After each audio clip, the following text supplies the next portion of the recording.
Aujourd'hui, nous avons rendez-vous avec Claude Pellier, à l'origine du parc des ours du Tibet. Allons-y.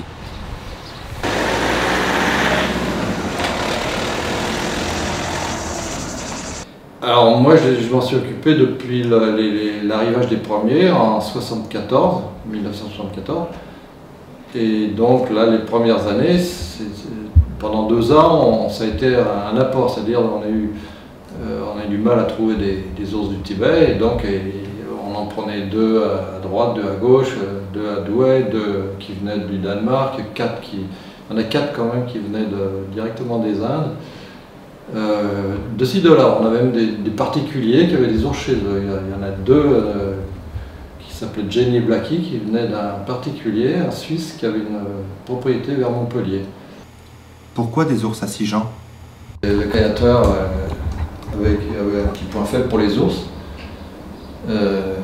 Et puis je pense que c'était quand même une attraction de présenter des ours. Ils devaient avoir des comportements différents. Vous aviez des comportements très différents. Vous aviez des animaux qui étaient stéréotypés, c'est-à-dire qu'ils sortaient de petites cages et qui faisaient des allers-retours comme ça sur 1,50 m. Donc ils ont dû apprendre à retrouver la vie normale. Et ceux-là étaient évidemment dans des positions de faiblesse, surtout par exemple quand il y a eu des rhinocéros qui étaient avec eux. Donc vous avez des ours normaux, entre guillemets, qui eux savaient ce que c'est une grosse bête et ils se sauvaient. Alors que d'autres se dressaient bêtement devant le rhino pour essayer de lui faire peur. Et le rhino, il n'a jamais peur. Vous connaissez tous les noms des ours? Il y avait Jenny Blackie qui était dans ce genre-là. Et ensuite, il y avait j'appelais moi la sournoise et la mignonne, qui sont devenus pour les soigneurs Fufut et Puput, parce que je ne dis pas les noms ont évolué d'une manière... Donc tout ce petit monde-là était assez caractéristique parce que, bon, les sœurs, si Blackie et Jenny se ressemblaient, mais sinon, c'était assez hétéroclite. Vous aviez des individus tout petits avec des signes distinctifs, des grands, des jeunes Hollandais qu'on reconnaissait, on ne pouvait pas se tromper, quoi. Aujourd'hui, vous pensez donc pouvoir les reconnaître? Ça, c'est une jeune qui est née il y a peu de temps, et elle, je la reconnaîtrais si j'avais sa fiche, là. Elle était très connue, c'est une que je connaissais bien à cause de son... Il y en a 1 ou 2 qui avaient les oreilles comme ça. Il n'y en a pas eu beaucoup qui ont eu des V très fins comme ça. Le V blanc doit bien aider à les identifier. Dans la mesure où ils se mettent debout, là, c'est assez pratique. Mais c'est plus difficile quand on les anesthésie, parce qu'une fois sur le dos, le V il se déforme. Là, ouais, c'est vrai, quand ils sont debout comme ça, là, si on fait une photo debout, c'est assez fiable. Mais l'anesthésie, c'est pas évident. L'anesthésie des ours, puis l'approche des ours, c'est une des plus faciles, quoi. On peut anesthésier avec une simple sarbacane, puisqu'on peut s'approcher à 5-6 mètres sans danger. Il y avait certainement des naissances. À la naissance, on avait des problèmes parce qu'on ne savait pas qui était la mère de qui. Chez les ours, n'importe quelle femelle, elle voit un petit, elle l'adopte. Elle le veut, et donc c'est ça qu'il faut se méfier parce que vous avez un endroit où on entend des cris d'oursons. Vous avez 2 femelles, il faut anesthésier les 2 pour voir qui vient de mettre bas ou pas. Donc nous, on profitait de ce fait pour confier des oursons à une mère qui en avait déjà. Ça arrivait dans les 48 heures.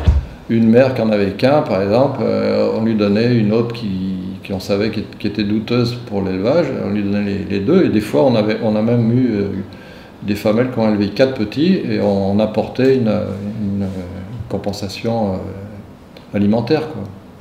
Et qu'est-ce qu'ils mangent? La nourriture de base a été revue. Au départ, c'était constitué de fruits, légumes, pain sec et apport de temps en temps de protéines animales ou poissons. Ils grimpent aux arbres pour être tranquilles. C'est surtout les jeunes femelles qui ont tendance à se percher. À un moment donné, il y a un ours qui est bien à l'endroit, s'il y a un autre qui vient, il ne l'accepte pas trop, ça dépend. La capacité d'acrobate se perd avec l'âge, et les coins les plus sympas, les arbres, l'abri de la maison, c'est souvent des jeunes ou des femelles. La voix de l'ours est un grondement, un gros murmure, souvent mêlé d'un frémissement de dents qu'il fait surtout entendre lorsqu'on l'irrite. Il est très susceptible de colère, et sa colère tient toujours de la fureur. Extrait des œuvres complètes de Buffon. Que pensez-vous de ce jugement de Buffon? Est-ce qu'il y a d'autres choses qui peuvent signaler l'agressivité chez les ours? Par exemple, les oreilles dressées? Les oreilles dressées, c'est l'intérêt, c'est la curiosité, c'est pas l'agressivité. Et il y a aussi un cloc-cloc qui, des fois, ça indique une perturbation chez l'ours.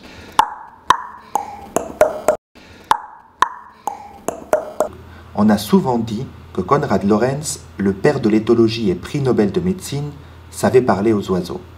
Nul ne contestera aujourd'hui que Claude Pellier connaît le langage des ours et qu'il savait communiquer avec Viviane. Il y a un grondement, oui, qui est plutôt ça. Un truc très intérieur.